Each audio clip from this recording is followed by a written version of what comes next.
Doctor Sasi Tharoor ഒരു രസികനാണെന്നാണ് എനിക്ക് തോന്നുന്നത് കേട്ടോ.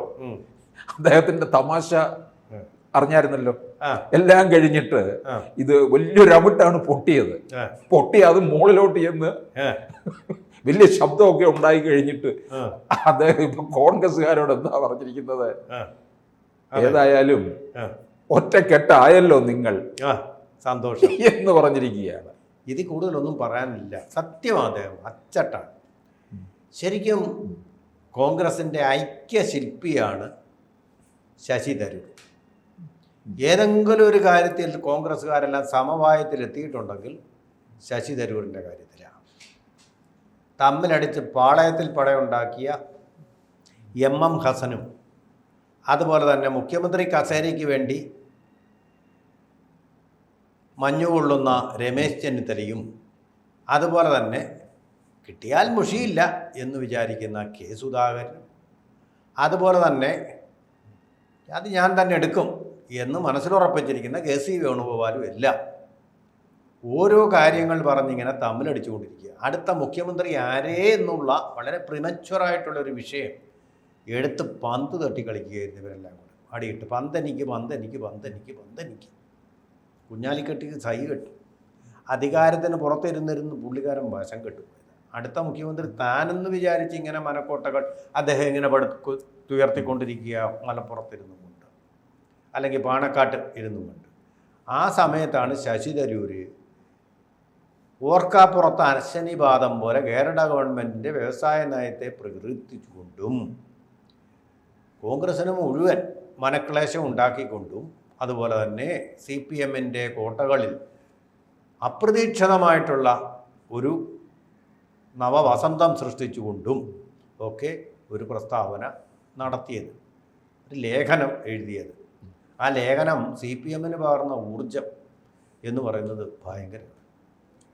ഏട്ടിലെ പശുവിനെ പോലെ മാത്രമാണ് കേരളത്തിൽ ഈ വ്യവസായങ്ങൾ എന്ന് പറയുന്നത്. പി രാജീവ് പറഞ്ഞ് അത് വന്നു ഇത് വന്നു, അങ്ങനെ ഒരു 3 ലക്ഷം വ്യവസായങ്ങളായിട്ടുണ്ട്. നമ്മൾ ചുറ്റുവട്ടത്ത് നോക്കുമ്പോൾ ഇതൊന്നും കാണാനില്ല. ഈ കാര്യം മാത്രമാണ് VD സതീശൻ പറഞ്ഞത്. പക്ഷേ ഡേറ്റ നോക്കിയപ്പോൾ, ശശി തരൂർ ഡേറ്റ നോക്കിയപ്പോൾ ഒരുപാട് വ്യവസായത്തിൻ്റെ അന്തരീക്ഷങ്ങൾ ഇവിടെ ഉണ്ട്. പുള്ളിക്ക് ഡേറ്റ EC ചെയറിൽ നിന്ന് ഡേറ്റ കമ്പ്യൂട്ടറിൽ കൂടെ നോക്കി അങ്ങനെയാണ് പുള്ളി ഈ നിരീക്ഷണം നടത്തുന്നത്. അദ്ദേഹം ഈ ഡിജിറ്റലിൻ്റെ വലിയ ആളാണ്. എനിക്ക് തോന്നുന്നു ഈ ഡിജിറ്റലിൻ്റെ വലിയ കക്ഷിയായിട്ടിരിക്കുമ്പോൾ ആ കാര്യങ്ങളൊക്കെ തരൂരിനെ പണ്ടേ കോൺഗ്രസ്സുകാരെ ഏൽപ്പിച്ചിരുന്നുവെങ്കിലുണ്ടല്ലോ, എനിക്ക് തോന്നുന്നു അമിത്ഷായും നരേന്ദ്രമോദിയൊക്കെ ഗുജറാത്തിൽ തന്നെ ഇരുന്നേനെ വളരെ ഉയർത്തിക്കൊണ്ടുവരാനായിട്ട് സാധിക്കുമായിരുന്നു കോൺഗ്രസിന്. സാധിക്കുമായിരുന്നു.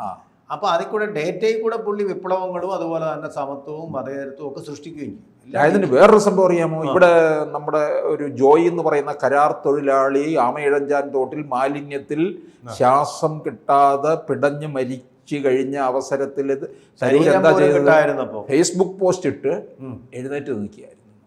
ഫേസ്ബുക്ക് അതാണ് അദ്ദേഹത്തിൻ്റെ ദൈവം. അതിൻ്റെ മുമ്പിലാണ് അദ്ദേഹം എല്ലാം സമർപ്പിച്ചിരിക്കുന്നത്. അദ്ദേഹം ഒരു റിയൽ വേൾഡിലല്ല, വെർച്വൽ വേൾഡിലാണ് സ്ഥിതി ചെയ്യുന്നത്. അപ്പോൾ ആ തരത്തിലാണ് അദ്ദേഹത്തിൻ്റെ പ്രതികരണങ്ങളും വന്നിരിക്കുന്നത്. ഇനി അദ്ദേഹത്തിൻ്റെ വേറൊരു ലോകമുണ്ടൊക്കെ, തിരുവനന്തപുരത്തെ സാധാരണക്കാരൻ്റെ ലോകമല്ല അദ്ദേഹത്തിൻ്റെ. അദ്ദേഹം അതുകൊണ്ടാണ് ഈ ക്യാറ്റിൽ ക്ലാസ് എന്നൊക്കെ ഇട്ട് പണ്ട് വിവാദം സൃഷ്ടിച്ചത്. ക്യാറ്റിൽ ക്ലാസ് എന്ന് പറഞ്ഞു കഴിഞ്ഞാൽ ഈ ബിസിനസ് ക്ലാസ് അല്ലാത്ത സാധാരണ ഇക്കോണമി ക്ലാസ്, സാധാരണക്കാർ സഞ്ചരിക്കുന്ന വിമാനത്തിൻ്റെ ക്ലാസ്. ഈ ശശി തരൂർ അതിലൊന്നും ഒരിക്കലും സഞ്ചരിക്കുന്ന ആളല്ല. മഹാത്മാഗാന്ധി അന്ന് 3rd ക്ലാസ് ഉണ്ടായിരുന്നു ട്രെയിനിൽ, അതിലേ സഞ്ചരിക്കുള്ളൂ സാധാരണക്കാരുമായിട്ട് സംവേദനം നടത്താൻ വേണ്ടി. താമസിക്കുന്നത് താജിലാണ്, അല്ലെങ്കിൽ ലീല ഹോട്ടൽ കോവളം, ഇവിടെയൊക്കെയാണ് താമസം, ആഡംബരങ്ങളുള്ള. അപ്പോൾ ബിസിനസ് ക്ലാസ്സിൽ ഇരുന്നുകൊണ്ടാണ് അദ്ദേഹം ഈ കമ്പ്യൂട്ടറിൽ കൂടിയാണ് ലോകത്തെയും കോമൺ മാനിനെയും കാണുന്നത്. അവിടെയാണ് വ്യത്യാസം. അപ്പം അങ്ങനെ ഒരു ആളിനെ, അതുപോലെ തന്നെ അദ്ദേഹം ഇവിടെ വേറൊരു കാര്യം, അദ്ദേഹത്തിൻ്റെ ഓഫീസ് ഇവിടെ ഉണ്ട്. ആ ഓഫീസിൻ്റെ സെക്രട്ടറി അദ്ദേഹത്തിൻ്റെ പേഴ്സണൽ അസിസ്റ്റൻ്റ് ആയിട്ടുള്ള ആൾ. അദ്ദേഹം അന്നത്തെ കാലത്ത് വർഷങ്ങൾക്ക് മുമ്പ് ആദ്യം അദ്ദേഹം MP ആകുമ്പോൾ 2009 ഒരു മാരുതി കാറിലാണ് വരുന്നത്, മാരുതി 800. അന്ന് തന്നെ എല്ലാവർക്കും ഈ കാറില്ല. കോവിഡിന് ശേഷമല്ല സാർവത്രികമായത്, കാർ ഒരു കോമൺ മാൻസ് വെഹിക്കിളാകുന്നു. ആ സമയത്ത് കാർ ഓടിച്ചു വരുന്ന മാരുതി എന്ന് പറഞ്ഞാൽ എല്ലാവർക്കും ഇല്ല. എനിക്കില്ല, സത്യം പറഞ്ഞാൽ ഞാനൊരു ശമ്പളക്കാരനാണ്, എനിക്കില്ല. വിജയനാഥനും ഉണ്ടെന്ന് തോന്നുന്നില്ല കാറൊന്നും. ആ ഒരു കാലഘട്ടം സാധാരണക്കാർക്ക് ആർക്കും ഇല്ല. ആ സമയത്ത് മാരുതി കാറും ഓടിച്ച ഓഫീസിൽ വന്നു ഇത് കണ്ടിട്ട്, നിങ്ങൾ എന്ത് വാഹനത്തിലായി യാത്ര ചെയ്യുന്നു?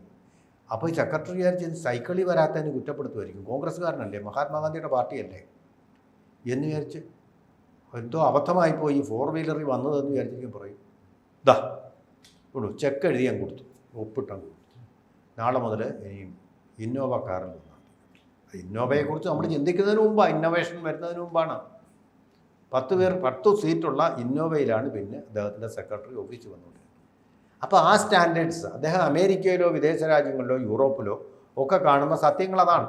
ആ ലെവലിലേക്ക് അദ്ദേഹത്തിൻ്റെ സെക്രട്ടറിയെ ഉയർത്തി. പക്ഷേ തിരുവനന്തപുരത്തുകാരെ ഒട്ടും ഉയർത്തിയില്ല. ബാഴ്സലോന മോഡലിലേക്ക് അദ്ദേഹം തിരുവനന്തപുരത്തെ ഉയർത്തുമെന്ന് പറഞ്ഞു. പക്ഷേ ഇപ്പോൾ ഈ പറഞ്ഞ അദ്ദേഹത്തിൻ്റെ ക്യാപിറ്റൽ ക്ലാസ് നഗരമായിട്ടാണ് ഇപ്പോൾ തിരുവനന്തപുരം ഇപ്പോഴും കാണപ്പെടുന്നത്. അദ്ദേഹം MP ആയിട്ട് ബാഴ്സലോണയാക്കുമെന്ന് പറഞ്ഞാൽ അതൊരു തമാശ. അന്നത്തെ മേയർ ചന്ദ്രികയായിരുന്നു. ചന്ദ്രികയുമായിട്ട് വലിയ പോരായിരുന്നു ഇതിന്റെ പേരിൽ തിരുവനന്തപുരത്ത് നടന്നത്. അങ്ങനെയൊക്കെയുള്ള ഒരു മനുഷ്യൻ. പിന്നെ ഇതിനെ ബന്ധപ്പെടുത്തി സുധാകരൻ കഴിഞ്ഞ ദിവസം കണ്ണൂരിൽ പറഞ്ഞില്ലേ, ഇത് ഇങ്ങനെ പറഞ്ഞു എന്ന് വിചാരിച്ചപ്പോ തരൂരിനെ തൂക്കിക്കൊല്ലാൻ പറ്റില്ലല്ലോ എന്ന്. അതിനു മുമ്പ് വേറൊരു ദിവസം കൂടെ ഉണ്ട്. ഈ ശശി തരൂർ അല്ലാതെ വേറൊരു മഹാൻ AICC പ്രസിഡന്റ് കൂടിയായിരുന്നു.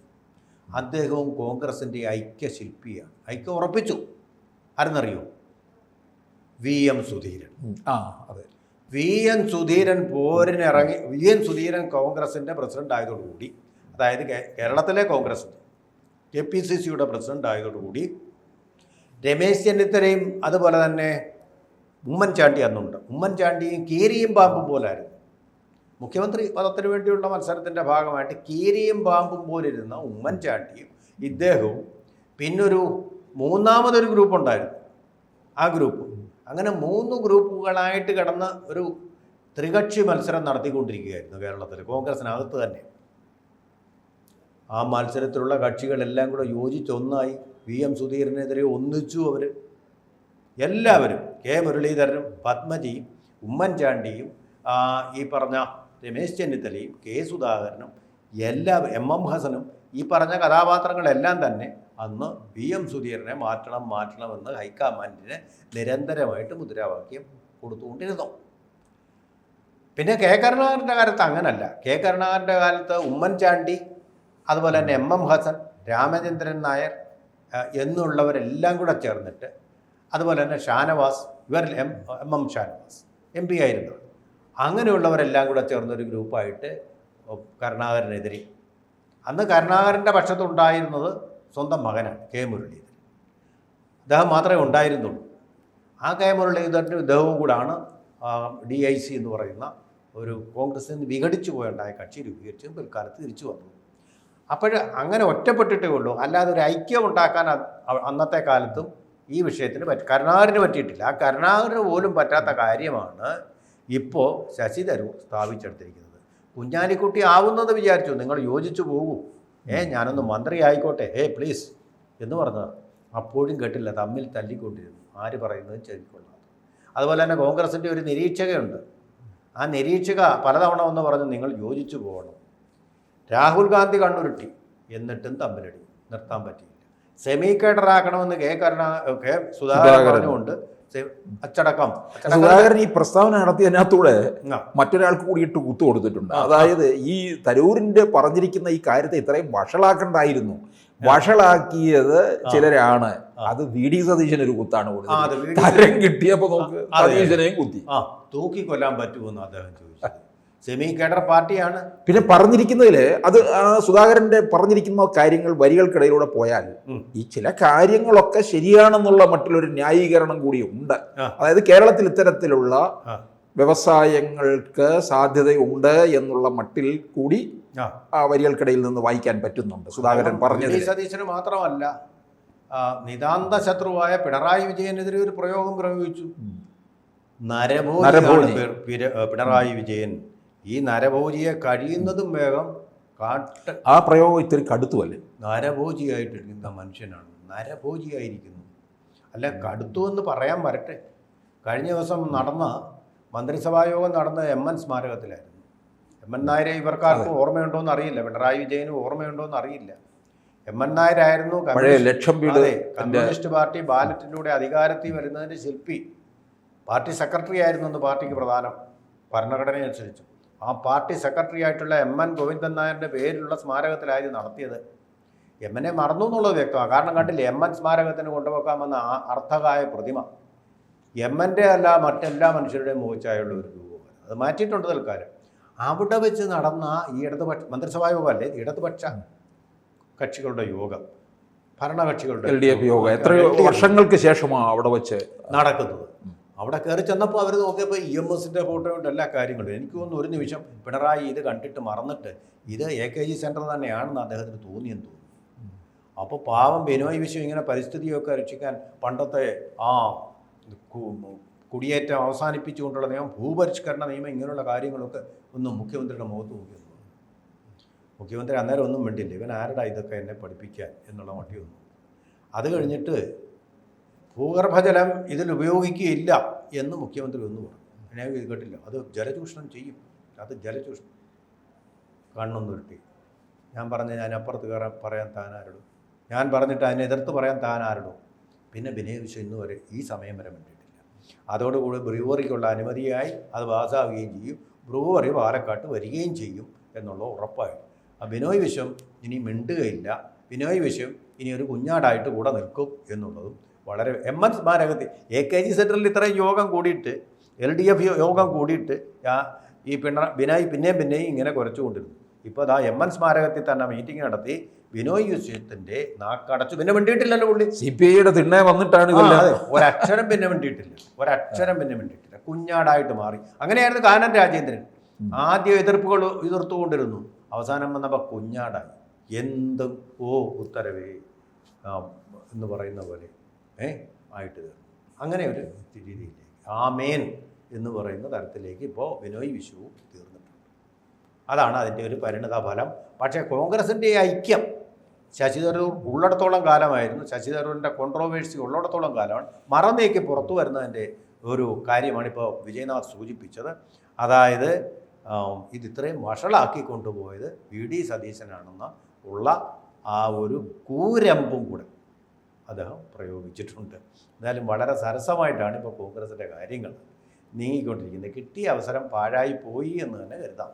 കൂടുതൽ വാർത്തകളും വിശേഷങ്ങളും നിങ്ങളിലേക്ക് എത്താൻ ABC മലയാളം സബ്സ്ക്രൈബ് ചെയ്യുക, ബെൽ ബട്ടണും അമർത്തുക.